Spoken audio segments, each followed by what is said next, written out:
Esta es la historia del choque de una humilde caravana gitana, los Ortiz Rocasolano, con un tren expreso, los Borbones, que ni siquiera tuvieron la humanidad de volver la cabeza tras arrollarnos. Es una frase que pertenece a David Rocasolano y, como veremos a continuación, se tornó trágicamente cierta. La situación entre Leticia y su familia estaba llegando a un punto crítico. La princesa utilizaba a su primo como un agente doble, obligado a informar sobre todo lo que su clan hacía o dejaba de hacer. A su vez, su clan telefoneaba a David antes de tomar cualquier decisión para saber qué pensaría la iracunda princesita sobre cualquiera de sus pasos. Era un auténtico régimen del miedo, y quien más lo sufrió en carne propia fue la hermana menor de la princesa, Erika. Desde el comienzo de esa vida pública, Erika fue tomada como chivo expiatorio por la prensa amarillista, por tener una hija con el artista Antonio Vigo sin haberse casado. A mediados de 2006, su pareja recibió una beca de estudio en Uruguay y ella comenzó a trabajar en Globolandia. Para abocarse a sus carreras, se separaron en buenos términos. Sin embargo, las radios urbanas y los periodistas de Chimentos viralizaron otra historia. Se decía que Erika no estaba devastada por la ruptura, que se trata con antidepresivos y que su humor era inestable e irascible. En enero de 2007, David recibió un llamado desesperado de su prima menor. Se encontraba en un restaurante madrileño. La situación se está yendo de madre. No aguanto más, David, no aguanto más, dijo con lágrimas en los ojos. Entonces puso un recorte de diario sobre la mesa. Aquella semana la prensa había difundido una imagen suya con una pareja, el fotógrafo de televisión Roberto García. Se los podía observar a ambos abrazados y sonrientes, caminando por una calle perdida de Madrid. Me han dejado sola, David, me siento sola, insistió la mujer. Por supuesto se refería a Leticia. Al publicarse las fotos, había recibido una llamada histérica y controladora de su hermana, rogando que no saliera a la calle de la mano de cualquiera como una puta. Vaya feminismo. David trató de consolarla, pero con un latido siniestro quedó rondando en su cabeza. 3 semanas después, el 7 de febrero de 2007, Erika fue encontrada muerta en su casa de Vicálvaro. Había ingerido un cóctel de antidepresivos. Sola y desamparada, la hermana de la hoy reina consorte de España se quitó la vida a los 31 años. Y en lo profundo de aquel dolor, Leticia cambió sus prioridades. En los preparativos del funeral, David le comentó que su hermana Abby, es decir, prima de la fallecida, quería asistir a la ceremonia, pero Leticia lo cortó en seco. Nadie le ha dicho a tu hermana que venga, David. No quiero rocasolanos. No tengo tiempo para discutir. Adiós. El funeral transcurrió bajo una lluvia pesada y tortuosa. Vestida de negro, la princesa se contuvo como un cubo de hielo y daba instrucciones como si dirigiera un acto protocolario de rutina. En un momento especial se hizo una fila para arrimarse al cajón de despedida. Ahí estaba el exnovio de Erika, Antonio Vigo. Cuando fue su turno, ante el cuerpo sin vida de su amada, quebró un llanto desgarrador. Sus gemidos resonaban por las bóvedas de la pequeña iglesia y eran amplificados por el silencio de los presentes, que observaban azorados. Entonces, en ese instante casi místico, Antonio Vigo tuvo una inspiración. Volvió su cara hacia la del rey Juan Carlos y con voz profética le gritó: vosotros tenéis la culpa. Tú tienes la culpa, hijo de p***.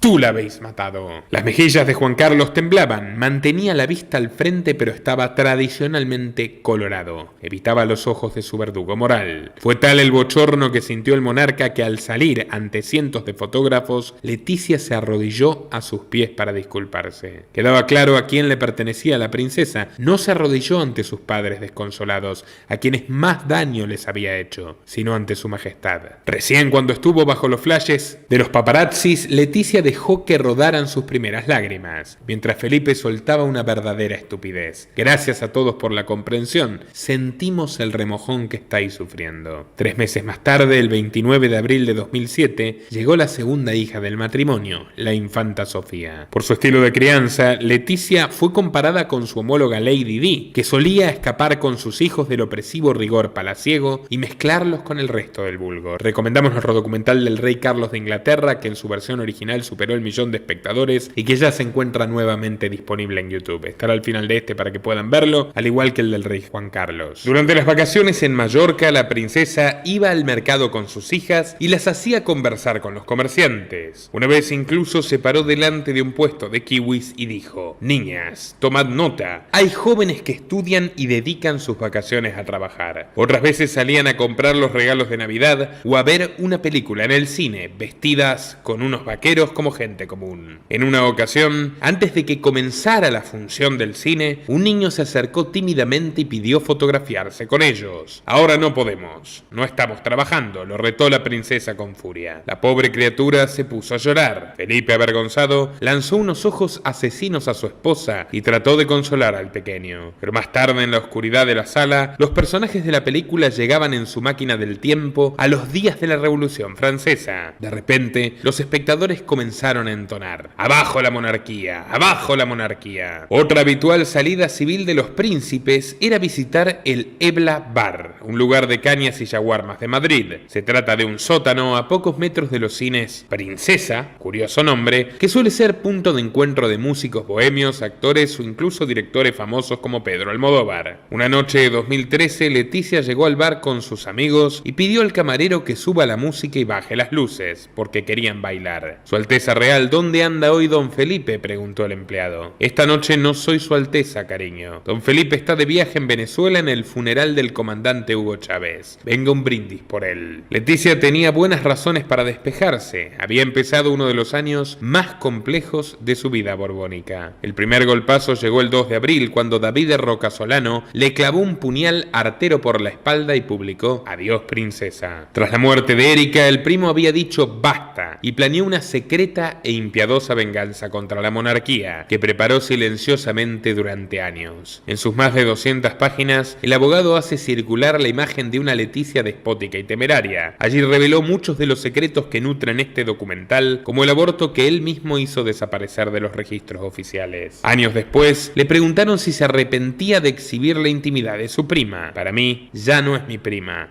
respondió. Si mañana salen los periódicos que la reina falleció, me es indiferente. Otra curiosa anécdota del texto ilustra las preferencias políticas del actual monarca. Oye, Felipe, una pregunta indiscreta. ¿A vosotros quién os gusta más en el gobierno? ¿El PSOE o el PP?, preguntó David en una tarde de 2012. Hombre, David, estamos más cómodos cuando gobierna el PSOE. Nos dejan bastante más libertad que el PP. Si no, mira lo que pasó con Sofía. De efecto, el gobierno de Mariano Rajoy había obligado a la reina consorte Sofía a cancelar su asistencia al aniversario 60 de Isabel II en el trono, algo que puso en ridículo a los Borbones. El motivo fue el conflicto diplomático que enfrentó en esos días a Rajoy con Gibraltar a causa de la titularidad de las aguas. A los ojos de Felipe, un gobierno del PSOE jamás cancelaría compromisos con la realeza británica. Pero bueno, este mal trago, el libro, fue solo un juego de niños al lado de lo que vendría después. El rey Juan Carlos no había perdido el hábito de espiar a su nuera. En 2013, los servicios secretos pudieron destapar un escándalo que hoy, ya hecho público, hace tambalear a la monarquía española. Leticia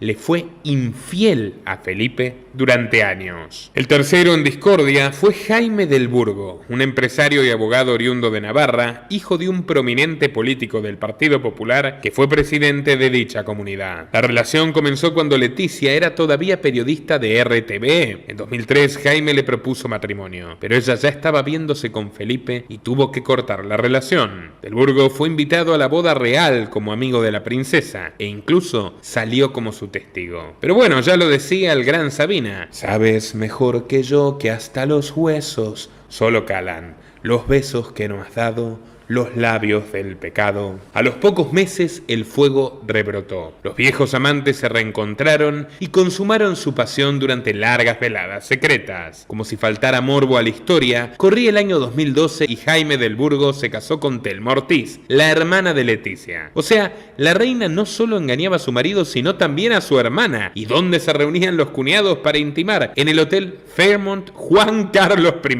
Sí, es cine. Lo cuernearon a Felipe en el hotel del suegro. La bomba mediática se destapó el pasado diciembre, cuando Del Burgo compartió una fotografía que Leticia le habría enviado durante su embarazo, es decir, en algún punto que va entre 2005 y 2007. El mensaje rezaba: amor, llevo tu pashmina, es como sentirte a mi lado, me cuida, me protege, cuento las horas para volver a vernos. Amarte, salir de aquí, tuya, Leticia. Para sorpresa de todos, la publicación fue borrada repentinamente, pero cuando parecía que el asunto se quedaría congelado, el empresario volvió a la carga hace apenas unos días. No solo republicó el mensaje eliminado, también deslizó que él y la consorte llegaron a hacer planes de futuro. Cito: ella venía a Londres, yo a Madrid. Durante año y medio pensamos y dimos pasos adelante con el objetivo de ser libres. Tratamos la cuestión del divorcio, de las niñas, buscamos asesoramiento jurídico, miramos juntos una casa en la Florida que lindaba con Zarzuela, donde vivir las etapas que estuviéramos en España. Consideramos Nueva York como la mejor opción de residencia permanente. Pero si todas estas informaciones ya llaman la atención, el sumum de sus revelaciones es que incluso se plantearon tener un hijo en común mediante un vientre alquilado. Según Del Burgo, la idea se la propuso Leticia y hasta planeó una ciudad donde subrogar el vientre: Los Ángeles. El dinero iba a salir de una cuenta secreta de la reina, donde posee 8 millones de dólares, que adivinen de dónde salieron. Sí, de los contribuyentes españoles. Así que si les interesa nuestro servicio periodístico, no les hará nada mal poner 5 euros en patreon.com/Nicolás Moraz para seguir enterándose de estas cosas. Es tal el escándalo que fanáticos de la monarquía están exigiendo pruebas de ADN para determinar si Felipe es realmente el padre de Leonor y Sofía. Y no faltan quienes especulan con que las infantas disienten físicamente del monarca. Todo esto que hoy sale a la luz en 2013 ya desató un terremoto interno que casi acaba con la ruptura. Antes de contarle a su hijo, Juan Carlos tuvo una conversación con su nuera. Le aseguró que no diría nada a Felipe si se marchaba para siempre de Zarzuela y abandonaba el trono. Le prometió que nunca le faltaría de nada, ni a ella ni a sus hijas, y que él se encargaría personalmente de todos los gastos. Pero Leticia se negó, y la verdad llegó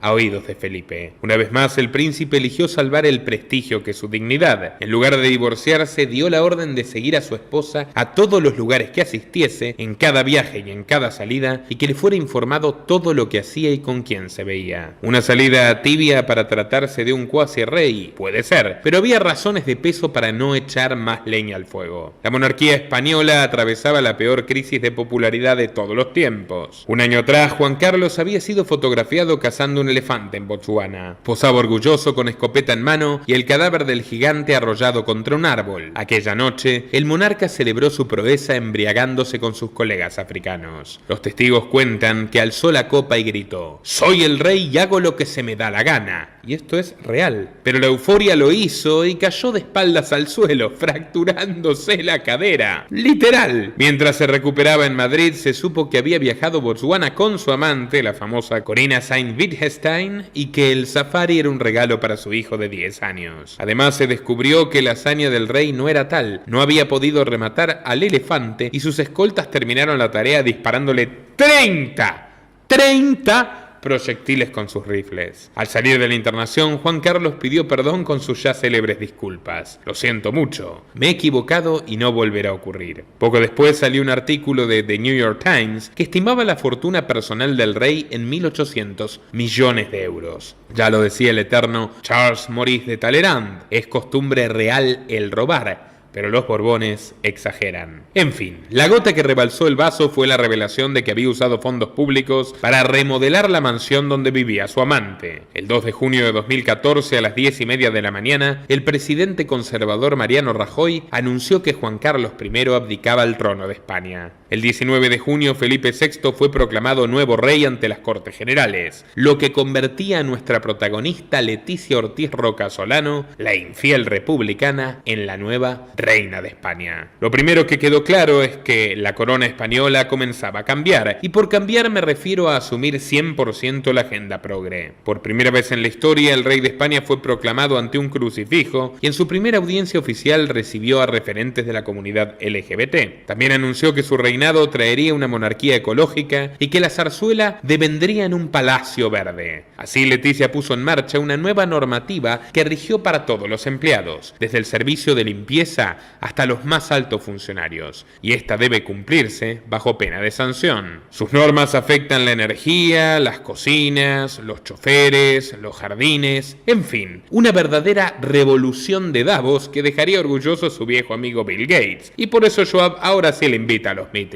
Por último, en su discurso inaugural, Felipe proclamó transparencia y una nueva austeridad para su reinado. Hizo públicas las cuentas de la corona y prohibió a su familia aceptar los obsequios costosos permisos que solía recibir de buena gana su padre. Pero bueno, pongamos un poco de contexto. En ese momento, la infanta Cristina y su marido Iñaki Urdangarín estaban siendo procesados por el caso Nos. ¿Se acuerdan? Por primera vez en la historia, un miembro de la realeza fue llevado al banquillo de los acusados, en un proceso que culminaría a mediados de 2017. Cristina salió absuelta del caso, pero no se salvó del castigo de Felipe, que le retiró el título de duquesa de Palma de Mallorca. En cuanto a Urdangarín, fue condenado a más de 5 años de prisión por malversación de fondos públicos, fraude, prevaricación, delitos fiscales y tráfico de influencias. Durante su defensa declaró que todos sus negocios habían sido aceptados por la Casa Real, y según David Roca Solano tiene toda la razón. Cito: "Yo empecé a grabar conversaciones entre Leticia y Felipe de Borbón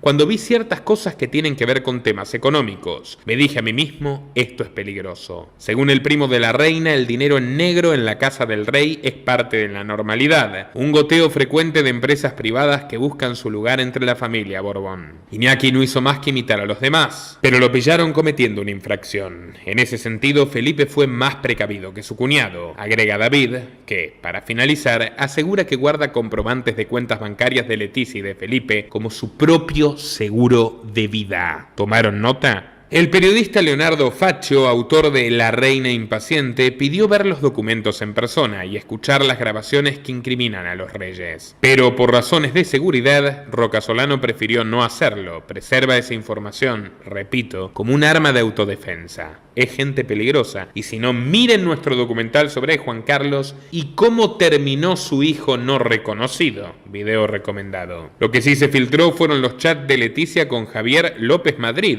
el empresario que viajó con ellos a Burdeos. ¿Se acuerdan? En 2013, López Madrid fue acusado de abusar de la dermatóloga Lisa Pinto. Esta profesional, conocida por atender al jet set madrileño en la clínica Ruber, se paseó por los canales de televisión denunciando la supuesta perversidad del amigo del rey. Lo que nunca sospechó es que su vida podría convertirse en un auténtico calvario. Todo empezó un 13 de enero de 2014. Ella estaba detenida en su coche, en un SsangYong Rodius, cuando un agresor se metió por la puerta de atrás y gritó: "Estás sola". Acto seguido sacó un cuchillo y la apuñaló levemente. La herida no era grave, pero Elisa estaba en shock. En la comisaría de Chamartín dio detalles de su agresor, un tipo corpulento, barbudo y que tenía un tatuaje de un círculo con una estrella en la mano. Los policías indicaron que ese tatuaje es típico de los expresidiarios. No obstante, no tomaron ninguna carta en el asunto. No iban a investigar el coche, ni tomar huellas digitales, ni comprobar las cámaras de seguridad. El marido de Alicia preguntó si era posible rastrear el ADN del agresor, pero los uniformados se rieron socarronamente. ¿Qué crees que somos, el CSI? Las amenazas no se redujeron. En los meses siguientes, la dermatóloga recibió mensajes intimidatorios. "Vamos a pinchar a tus hijos, vamos a acabar contigo. Eres una zorra y lo vas a pagar caro por hacerte la lista". Todo esto, por supuesto, son declaraciones que reproducimos en contexto informativo y periodístico y repudiando cualquier forma de amenaza, chantaje o violencia. El 10 de abril de 2014, Lisa había recogido a sus niños del colegio y se dirigían a un local de hamburguesas. Pero al doblar por la calle Triana, un golpe seco sacudió la parte de atrás del coche. La silla del pequeño Carlos se había soltado, pero justo cuando se bajó del auto, una fría puñalada le perforó el vientre. En medio de espasmódicos gemidos de dolor, la mujer llegó a oír esta frase: "López Madrid quiere que estés callada". Una vez más, fue ignorada por la policía, que se negó a mirar las cámaras de seguridad. Lo mismo que pasó cuando murió sospechosamente el hijo no reconocido de Juan Carlos de Borbón. Desde entonces, Elisa no volvió a conducir un automóvil. Siempre sale de su casa en taxi y llegó a pagar hasta 2 escoltas personales que debió abandonar por problemas económicos. Desde que es enemiga de la corona, las aseguradoras ya no le incluyen en su cuadro médico y dejó de ser el rostro de la clínica. Desesperada, en el año 2015, la dermatóloga denunció ante la Secretaría de Estado de Interior al comisario Jaime Barrado y sus secuaces. Así, la investigación pudo constatar la existencia de más de 70 comunicaciones entre López Madrid y el temible ex comisario José José Villarejo. Como deben imaginar, el caso de Lisa Pinto es solo una cara del temerario amigo de los Borbones. López Madrid también fue investigado por figurar en la lista de 86 directivos de la antigua Caja Madrid que utilizaron la tarjeta de la entidad para sus gastos personales. En su caso, fueron 34.807 euros. Lo cierto es que el 15 de octubre de 2014, el móvil de López Madrid recibió un mensaje muy especial. Venía de un contacto agendado como Leticia. Te escribí cuando salió el artículo de lo de las tarjetas en la mierda de Locke y ya sabes lo que pienso, Javier. Sabemos quién eres, sabes quiénes somos. Nos conocemos, nos queremos, nos respetamos. Lo demás, merde. Un beso con Piyogi. Miss you. Con Piyogi es porque coincidían en clases de yoga. Todo esto fue revelado por el ex comisario Villarejo, que, apretado por la justicia española, publicó los mensajes entre la reina y el empresario. Una suerte de estiuso español. Un año después, López Madrid fue arrestado por otro delito. Había pagado una comisión millonaria al gobierno del PP para beneficiar a su empresa constructora Bimac, en la Comunidad Autónoma de Madrid. Así que ya lo vemos, cuando Felipe VI proclamó una era de transparencia, mentía. Ya lo dijo la actriz Marlene Dietrich en el siglo XX. A los pocos meses de reinar los Borbones, os han convencido de que no han olvidado nada y de que no han aprendido nada. En su primer viaje oficial fuera de España, los reyes se trasladaron a Roma, donde recibieron la bendición del Papa Francisco. Papas y reyes en pleno siglo XXI. Qué mal que estamos. Esto despertó risas irónicas en viejos conocidos de la reina. Ha dado vuelta a sus principios uno a uno. Leticia era la primera que se mentaba en Dios y se ha puesto la mantilla para ir a ver al Papa, señaló Evelyn, su amiga, a la agencia EFE. Sin embargo, Leticia nunca se gastó en sobreactuar su fe. En 2013 se había negado a comulgar y hacerse la señal de la cruz en un homenaje a Juan de Borbón. En 2017 fue criticada por no santiguarse en el funeral de Alicia de Borbón y durante la misa del año jubilar en Murcia apareció en el templo con una falda arriba de las rodillas, algo que le valió el titular del diario El Nacional. Leticia sigue poco protocolaria enseñando las piernas en la iglesia. Al salir de Santa Marta, la reina dio su primer discurso oficial en la segunda conferencia mundial sobre nutrición, celebrada en la sede de la FAO en Roma. Leticia contó orgullosa cómo había transformado el menú del colegio de sus hijas, no solo para ellas, sino para todos los alumnos. Ni frituras, ni hidratos, ni azúcares. Esto arrancó un emotivo aplauso de la audiencia donde estaban el propio Papa Francisco y su amiga Melinda Gates, deseosa de difundir la carne artificial vegana de su marido Bill, Beyond Meat, que según los estudios de prestigiosos oncólogos españoles genera cáncer y en unas tasas estrafalariamente altas. Ya en 2015, Felipe y Leticia viajaron a la cumbre del clima en Nueva York, donde Francisco presentó los objetivos de desarrollo sostenible de la Agenda 2030. Fue literalmente la presentación formal con el líder espiritual de la progresía de lo que terminaría rigiendo los próximos 15 años en el planeta, algo que por supuesto ahora adscribe la Fundación Princesa de Asturias que dirige la mismísima Leonor. También aprovecharon para dar una cálida visita a los inquilinos de Washington, Barack y Michelle Obama. Las dos mujeres se mostraron muy cercanas y compartieron su interés común por la vida sana y el desarrollo de niñas y mujeres de todo el mundo. En el caso de Michelle, por cierto, no descarten que bajen a Biden y la pongan a ella de candidata presidencial. Ya tendrá su documental. Los meses pasaban y Leticia ya no podía disimular su hartazgo. Cansada de ser reina a las 24 horas, exigió a la Casa Real no trabajar los fines de semana ni los días de fiesta. Los pasquines irónicos la bautizaron como la princesa de 9 a 5, la hija de un sindicalista que reclamaba sus propios derechos laborales, léase de no trabajar. Y el gremio valió también para sus empleados. En la zona militar que rodea su casa en Zarzuela, había un mástil con la bandera española. Todos los días al amanecer y anochecer, los militares celebraban el ritual de izar y arriar el lienzo patriótico, permaneciendo duros como estatuas durante varios minutos. Parece que esta tradición espantó a Leticia, que ordenó clausurar el mástil y prohibió el izamiento de la bandera. No en vano en los pasillos del palacio la conocen como la jefa.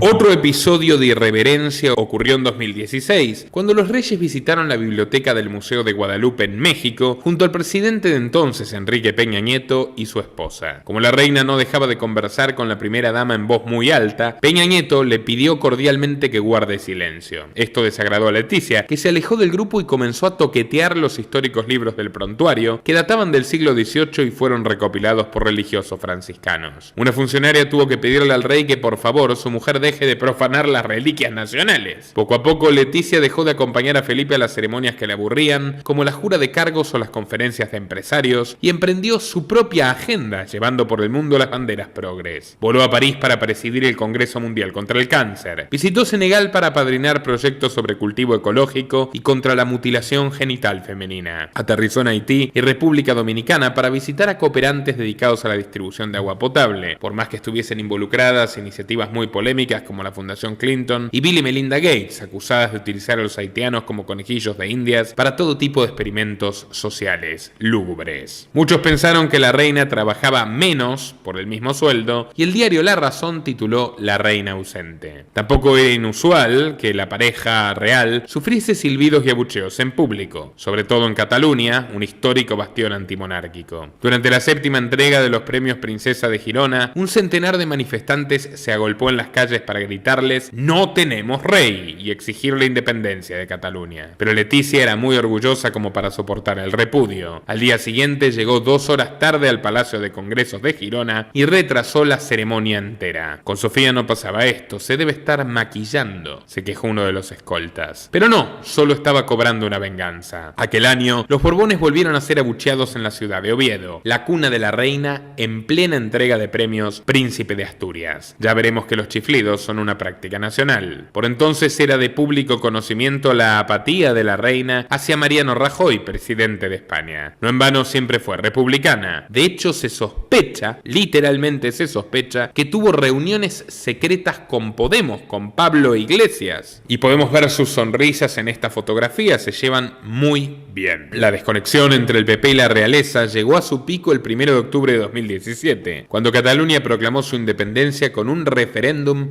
salvajemente reprimido. Rajoy había prometido a la Casa Real que no habría tal plebiscito. No solo lo hubo, sino que el precio lo pagó la corona humillada a escala mundial. El caótico y violento referéndum celebrado en Cataluña muestra un apoyo aplastante a la secesión de España. España se desgarra. La vergüenza de Europa. El Estado español ha perdido. Estos fueron los titulares que se esparcieron en el mundo. La noche del 3 de octubre, Felipe se dirigió a la nación en un mensaje de 6 minutos, donde remarcó que Cataluña le pertenece a España y que los constitucionalistas tomarían cartas en el asunto. Esto derivó en la aplicación del artículo 155 por primera vez en democracia. Según esta norma, el gobierno de España puede obligar a una comunidad autónoma a acatar la ley si contradice la Carta Magna. Obviamente todo esto es muy razonable viniendo del monarca constitucional de España, pero bueno, no deja de ser también un monarca globalista. 2 meses después, Felipe visitó el Foro Económico Mundial. Era el primer Borbón español en viajar a Davos. En esos gélidos días de enero, los hombres más ricos de la tierra se preguntaban si Cataluña era un riesgo para sus inversiones, sobre todo desde que el portal de viajes de la cadena CNN había sugerido dejar Barcelona y marcharse a Valencia. Felipe intentó calmar los ánimos, dijo que la Constitución no es un ornamento y que lo ocurrido en los últimos meses fue un intento de socavar la democracia. Nota al pie de página, se lavó las manos cuando Pedro Sánchez arregló con los supuestos golpistas catalanes para asegurar su presidencia. Él está ahora literalmente en Moncloa gracias a los indultos y las amnistías a los subversivos conspiradores a los que enfrentó Felipe en años anteriores. Pero bueno, lo que llamó la atención de aquel viaje fue la ausencia de Leticia, a pesar de que se anunció que estaría presente. ¿Fue petición de Felipe o fue una orden de Rajoy? Sea como sea, Leticia quedó otra vez afuera del Foro Económico Mundial. El 1 de junio de 2018, Mariano Rajoy fue removido de su cargo mientras se tomaba unas copas a las afueras del Parlamento. Sí, literalmente dejó la silla vacía. El sitio vacante fue ocupado por el actual autócrata socialista Pedro Sánchez. Ya lo oyeron a Felipe, a los Borbones les gusta más el PSOE que el PP, así que en Zarzuela brindaron con entusiasmo. El gobierno cambió, pero no la popularidad de los reyes, que ya era una batalla perdida. Leticia, la reina que no nos merecemos, fue el titular del diario El Mundo en aquellos días de primavera. Se refería al incidente familiar que tuvo lugar en la Catedral de Mallorca. Al finalizar la celebración de la misa de Pascua, la ex reina Sofía quiso fotografiarse con sus nietas, pero Leticia se atravesó ante la cámara y lo impidió. Miren, incluso le limpió la frente a la infanta Sofía luego de que su abuela la besara. Un Juan Carlos atónito pronunció otra vez una de sus frases inolvidables. Felipe, coño, divórciate de una vez. Ese año Leticia volvió a mostrar mostrarse maleducada en la Casa Blanca, cuando fueron recibidos por Donald Trump y su esposa Melania. Al parecer, la reina se habría negado a tomar el té a solas con la primera dama, pues le parecía un acto machista, e incluso le hizo llegar sus discrepancias al gobierno de los Estados Unidos. No en vano, Leticia fue premiada por el Observatorio contra la Violencia de Género en 2019, un galardón entregado por el Consejo General del Poder Judicial. Sí, el Estado premiando a la pseudo jefa del Estado, absurdo. Pero bueno, en un lugar donde, por cierto, desde que se promulgó la ley nefasta de Zapatero, por supuesto entusiastamente promovida por Leticia, la ley feminista, supremacista que pone la palabra de la mujer por encima de la presunción de inocencia del hombre, 2 millones de personas han sido denunciadas, 94% falsamente, solo 6% llegaron a sentencias y más de 1 millón pasaron por calabozos en estos últimos 20 años, señores y señoras. Más de 1 millón de inocentes pasaron por calabozos en España por las leyes feministas que embandera Leticia. Ni en tiempos de Fernando VII el Felón. Esta elección fue criticada duramente por grupos feministas que vieron en la premiación a una reina como una burla absurda a sus causas teóricamente abrazadas al futuro y no al pasado. ¿Con qué autoridad defiende la igualdad jurídica alguien que forma parte de una casta privilegiada, de una institución patriarcal que prioriza al varón para ocupar el trono? Protestó, por ejemplo, la fiscal Inés Herreros, miembro de la propia judicatura que le entregó el galardón. Pero bueno, eso no evitó que Leticia siga promoviendo sus ideas de izquierda. De hecho, manifestó a su círculo íntimo sus grandes deseos de conocer a Pablo Iglesias pese a que se sospechaba que ya lo había hecho. Incluso lo reconoció el propio líder de Podemos en el programa de Jordi Évole en La Sexta. Y aunque Felipe tuvo más suerte y se lo encontró antes con regalo incluido, Pablo le obsequió la primera temporada de Game of Thrones, el esperado encuentro se concretó en febrero de 2020 durante la entrega del Premio Princesa de Girona en la categoría social, un galardón totalmente progre globalista. Por entonces Iglesias era vicepresidente segundo y ministro de Derechos Sociales y Agenda 2030 del gobierno socialcomunista de Sánchez. Se saludaron cariñosamente y Leticia preguntó por el estado de salud de sus mellizos, Leo y Manuel, nacidos prematuramente con 27 semanas de gestación, algo por lo que ya había recibido llamados desde la zarzuela. Somos republicanos, pero recordemos que un rey y una reina llamaron para preguntar por nuestros hijos, habría dicho el marqués de Galapagar, Pablo Mansión Iglesias, agradecido. Según un sondeo de Sociométrica para el diario El Español, Leticia es bastante popular en el electorado podemita. De hecho, parecen ser los únicos, los votantes de ultraizquierda, que la respaldan fuertemente, mientras el resto de sectores de la sociedad en su conjunto la valoran negativamente en un 70%. Pronto esa simpatía se tradujo en subsidios. En 2021, el Ministerio de Derechos Sociales y Agenda 2030 amplió a cerca de 5 millones de euros el fondo del programa de ayudas Reina Leticia para la inclusión de minorías. Leticia también participó de la entrega de los premios Retina Eco, organizados por el diario El País y la consultora Capgemini, el cual destaca los mejores proyectos en la lucha contra el cambio climático y la sostenibilidad. Y ahora los agricultores en España están siendo brutalmente cercenados en sus derechos fundamentales de propiedad privada y la comida en los platos de los españoles está en juego por este tipo de políticas. Al igual que ya un 40% de la población de un país teóricamente desarrollado sufre pobreza energética por los costos colosales del sistema de energías renovables impuesto por Zapatero y refrendado por Sánchez, que ha llegado a aumentar hasta 1000% la tarifa. Hay jubiladas españolas, como pueden ver en esta foto, que cocinan con velas porque no pueden pagar la energía eléctrica y tienen que elegir entre calefaccionarse y alimentarse. Pero por supuesto, la reina contenta, como María Antonieta, dice: si no tienen pan, coman pasteles. Llegó 2022 y un nuevo conflicto estremeció a Europa, la invasión rusa de Ucrania. En este contexto, los reyes españoles abrieron las puertas de la zarzuela y oficiaron una majestuosa cena para los 14 presidentes y 21 primeros ministros que viajaron a la cumbre de la OTAN en Madrid, posiblemente la más tensa desde el fin de la Guerra Fría. Nunca antes este palacio ha abrazado y sentado un número tan grande de los principales líderes mundiales a la vez, dijo orgulloso Felipe en su exagerada bienvenida. Sin embargo, la protagonista de la noche fue Leticia, que durante el saludo protocolar mostró un afecto muy, digamos, cariñoso con el presidente Biden. Joe se puso, como es tradicional, un tanto toquetón. La cogió de la cintura mientras conversaban y la tomó de las manos. Después de capturar el retrato de la familia, volvieron a arrimarse el uno al otro y la reina intentó disimular su risa llevándose la mano a la boca. Pero bueno, este divertido coqueteo de Leticia con Biden no es nada al lado del que suele mantener habitualmente con el rey Carlos de Inglaterra. Miren ustedes. La biógrafa de la realeza española, Pilar Eyre, afirma que no pueden ocultar la atracción adopción que sienten el uno por el otro, y esto quedó plasmado en la coronación de Carlos III en el Palacio de Buckingham. Oh,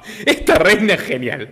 Bueno, la reina republicana atea y proinglesa de España. Cito: cuando vio que aparecía Leticia, Carlos se puso nervioso. La miró por el rabillo del ojo y mientras hablaba con los demás, se veía claramente que estaba distraído. Finalmente se dio el ansiado cara a cara entre ambos. El rey le cogió su mano entre la suya y estuvo besándola durante segundos que parecieron minutos, mirándola directamente a los ojos. Parecía incluso como que la fuera a morder. Finalmente Carlos le soltó la mano a Leticia, pero la escritora cuenta que luego siguieron conversando de una forma muy personal y muy íntima. En una fotografía se puede ver al rey Felipe observando con cierta tensión el gesto de Carlos con su esposa. Según Pilar Eyre, el juego de seducción pudo comenzar en 2019, cuando Leticia acudió sola a Inglaterra para la inauguración de una muestra del pintor español Joaquín Sorolla en la National Gallery de Londres. Aquella vez Carlos no fue con Camila, como hubiera sido lo lógico, pues en los protocolos las esposas suelen enseñar las exposiciones a las otras esposas. Pero el príncipe de Gales resolvió ir solo. Fiel a su costumbre, Leticia llegó 20 minutos tarde, lo que suscitó entrecejos fruncidos en la tierra de la puntualidad. Pero el único que no estaba molesto era Carlos. Cito: solamente había que ver la cara iluminada del príncipe cuando vio aparecer a Leticia. Era como Leonardo DiCaprio en Titanic. Se acercó a ella, le cogió la mano, se la llevó a los labios y otra vez tuvimos esa imagen maravillosa de Carlos con la mano de Leticia en la boca y ella riendo con un gesto de coquetería. En 2023 la reina expuso en el 16 Seminario Internacional de Lengua y Periodismo, cuyo tema de debate fue condicionar el lenguaje para combatir el cambio climático. Condicionar el lenguaje para combatir el cambio climático. O sea, esta mujer va y cierra la RAE, la Real Academia Española, la dinamita por contaminadora. Este es el nivel de coherencia y de sentido que tienen las políticas prácticas de la monarquía anacrónica de España en 2024. Una burda parodia de la neolengua orwelliana. Pero aquí viene lo más interesante. Cuando Leticia tomó la palabra, descolocó a sus pares al poner sobre la mesa la teoría del decrecimiento ecológico, desarrollada entre otros por el físico español de ultraizquierda Antonio Turiel. Esta postula que la idea de un crecimiento verde es una entelequia y que guste o no las economías ricas están obligadas por la supervivencia planetaria a abandonar el crecimiento del Producto Bruto Interno, el desarrollo, la amplitud del poder adquisitivo de sus habitantes, a los que obviamente ve como plebeyos sin derecho a existir, y a reducir el uso de energía y materiales en forma drástica. En criollo, Leticia lo dice abiertamente, quiere que tú que me estás mirando, seas más pobre. Su Majestad fue contestada por el ministro de Transformación Digital, José Luis Escrivá, quien se jactó de ser el único economista en la mesa y por ende el más capacitado para responder. Su Majestad, mi impresión sobre esto es que hay que bajar el nivel de preocupación. Desde Thomas Malthus estamos viendo catastrofistas que ante todas cosas que no sabemos, cosas inciertas, buscan llevarnos al decrecimiento. Y sistemáticamente la humanidad ha demostrado una capacidad permanente de innovar y de superar dificultades enormes. O sea, literalmente Escrivá, señores y señoras, el ministro Escrivá del gobierno Agenda 2030 tuvo un arrebato de lucidez, por lo menos para guardar las formas, frente a una reina a la que se le va la boca y que te canta los planes en la cara. Quiere reducir el carbono y el carbono eres tú. El sitio La Política Online consultó a Antonio Turiel, que desde hace años viene alertando de los límites planetarios totalmente exagerados y dibujados, y celebró que la reina haya mencionado su teoría pobrista. Me parece muy importante que diga que el desarrollo sostenible es un oxímoron.